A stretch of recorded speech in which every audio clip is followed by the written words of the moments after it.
Quanto può essere fragile un rapporto madre-figlia quando i traumi del passato incontrano le violenze del presente digitale? Oggi parliamo di Gyeonga's Daughter, l'opera prima della regista Kim Jong-un.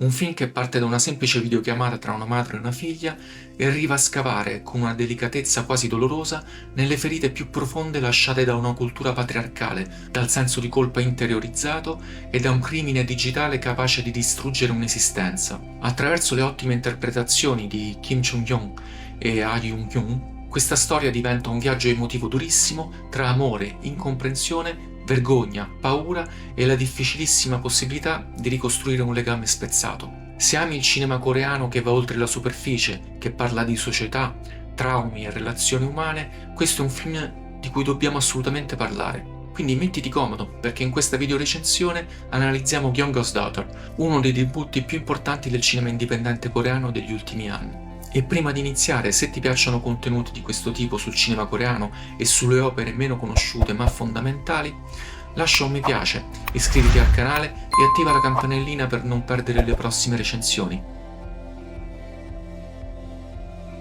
In Gyeongga's Daughter, Gyeonga, interpretata da Kim Chung-yeon, una signora di mezza età, fa una videochiamata alla figlia Yeon-soo, interpretata da Ah Yoon-kyung.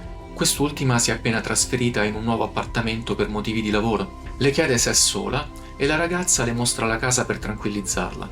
Gyeonga lavora come badante per l'anziano Woong-gyu, interpretato da Hee Myeon-tae, colpito da demenza senile.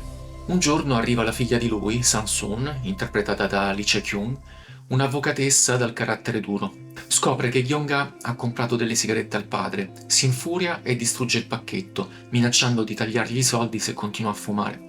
Yeon-soo lavora come insegnante, la madre ne è molto orgogliosa.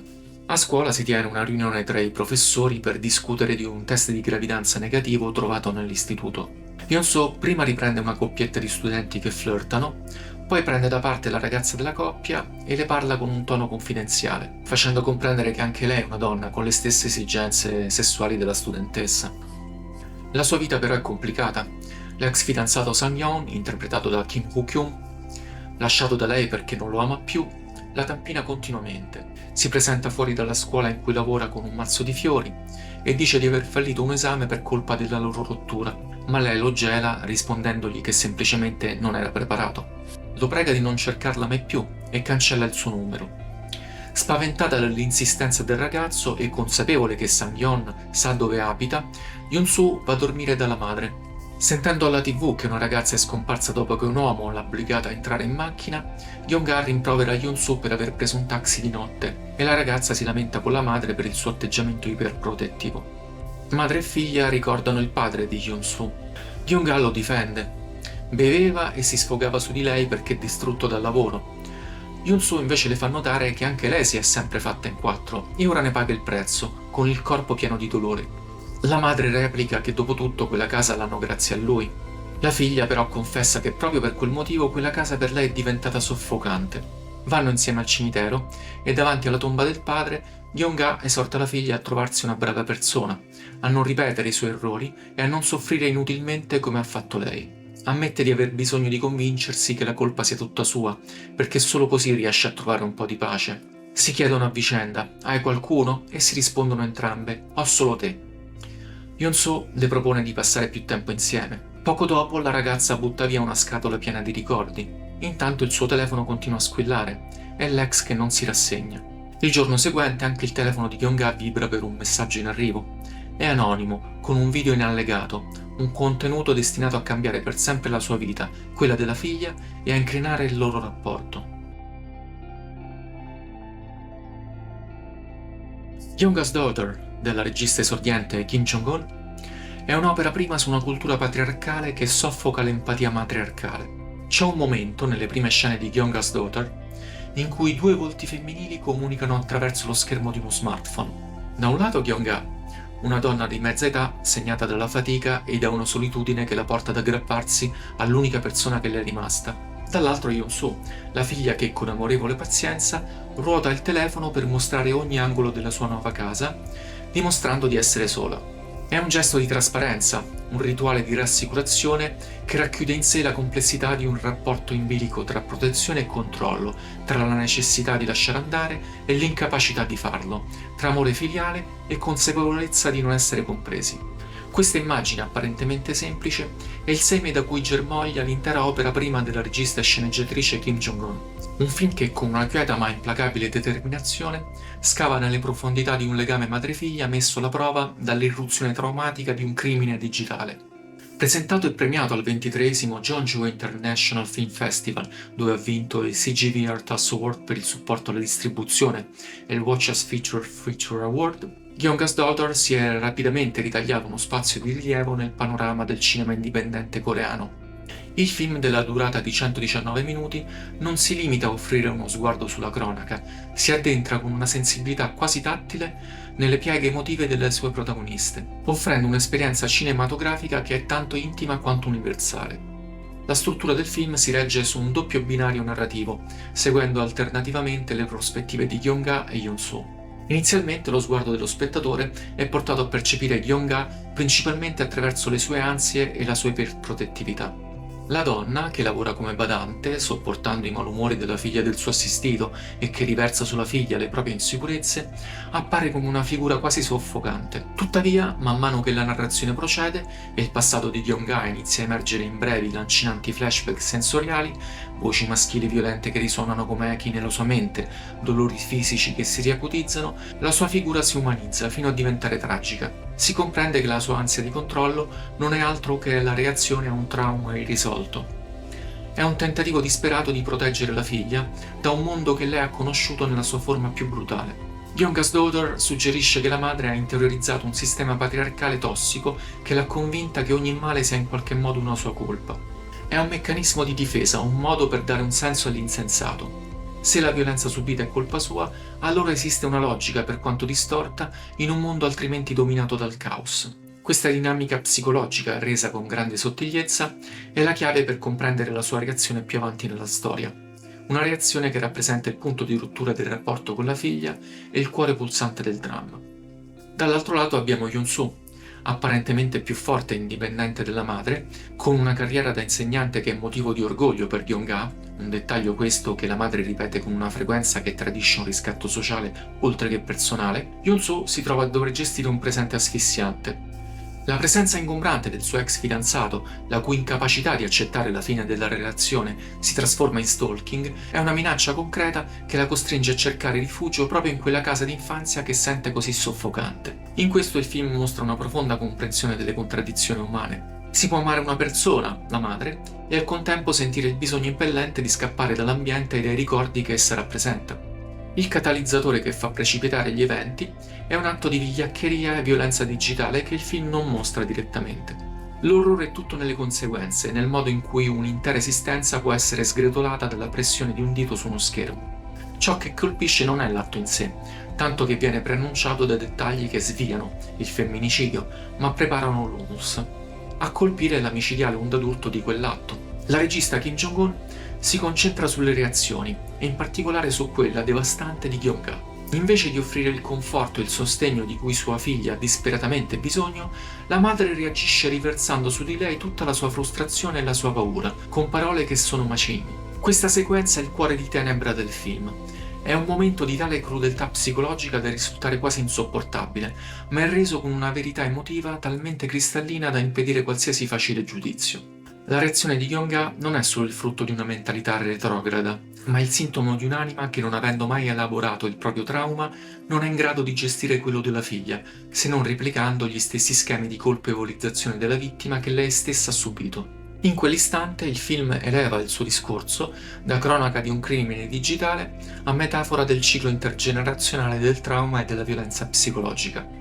Da quel momento Gyeonga's Daughter si trasforma in un doppio, parallelo e doloroso percorso di isolamento e ricostruzione. Yeon-soo, la cui vita è stata letteralmente hackerata, si ritira in un esilio forzato, in un nuovo appartamento che diventa una prigione volontaria. Il mondo esterno, che sia la scuola, gli amici o i social media, si trasforma in un campo minato. Il film esplora con precisione quasi documentaristica il calvario burocratico e psicologico di una vittima di esposizione pubblica indesiderata. ovvero l'impotenza di fronte a un sistema giudiziario che non offre garanzie, la frustrazione di dover spendere cifre considerevoli per ripulire la propria immagine online, il terrore costante di essere riconosciuta per strada o peggio contattata da sconosciuti.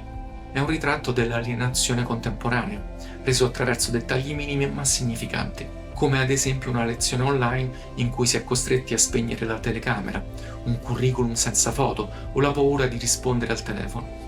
Parallelamente seguiamo il percorso di Gyeong-ga, forse ancora più tortuoso perché interiore. Lei non è solo una madre che ha deluso la figlia, ma è una donna che deve affrontare i fantasmi del proprio passato.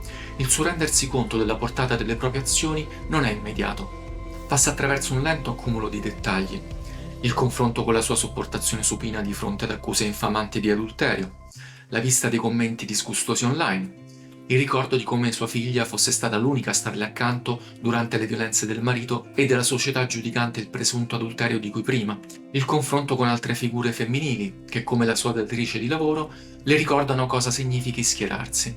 C'è una scena in cui Sung, concedendo infine a suo padre di fumare, dice a Gyeong-ga in sostanza che un figlio dovrebbe sempre stare dalla parte dei propri genitori, ed è proprio quella frase, paradossalmente, a farla crollare, perché la mette di fronte alla sua incapacità di fare altrettanto con la figlia. Non che sia un paradigma assoluto, la difesa a spada tratta di Sang-yeon da parte della madre sarà pure comprensibile, ma quest'ultima deve assumersi le proprie responsabilità per l'educazione del figlio, come sentenziato da Yoon-soo. Tutta la seconda metà del lungometraggio è costellata di piccoli e cruciali gesti di riavvicinamento che non hanno nulla di risolutivo.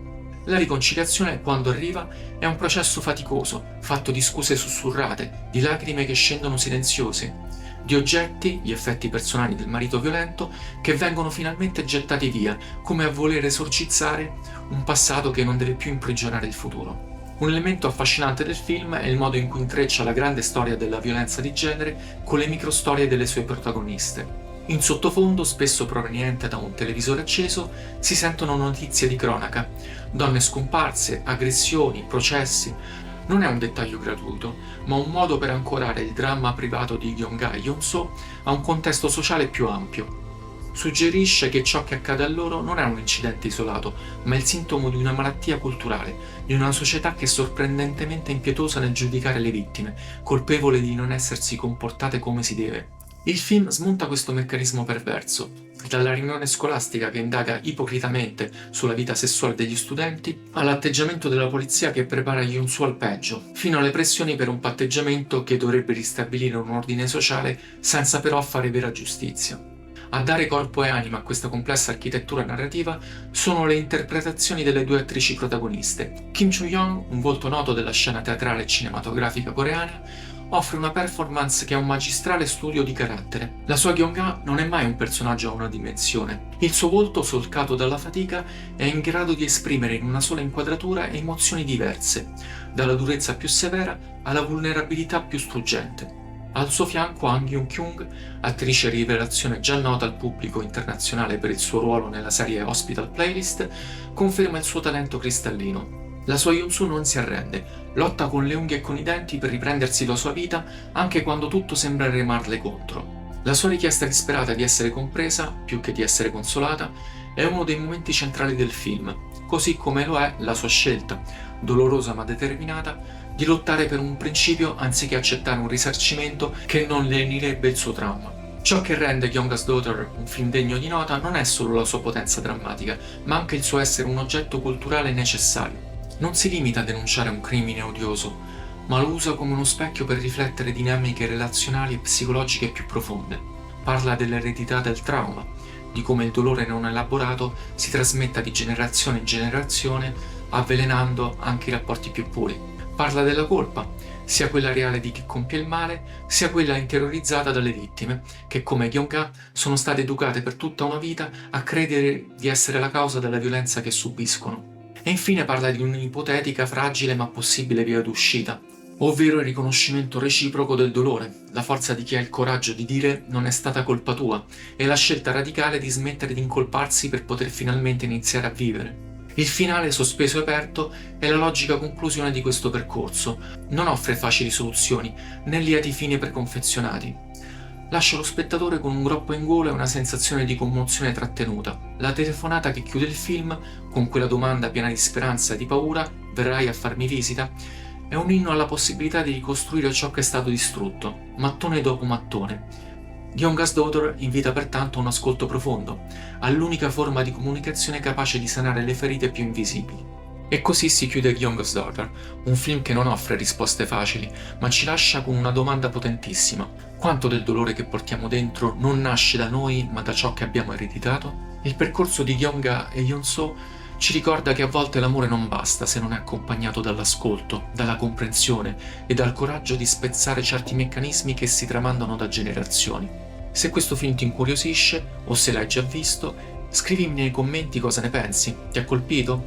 Ti ha messo a disagio? Ti sei riconosciuto o riconosciuta in qualche dinamica del rapporto familiare? Se il video ti è piaciuto lascia un mi piace, iscriviti al canale e attiva la campanellina per non perdere le prossime video recensioni dedicate al cinema coreano. Noi ci vediamo al prossimo video.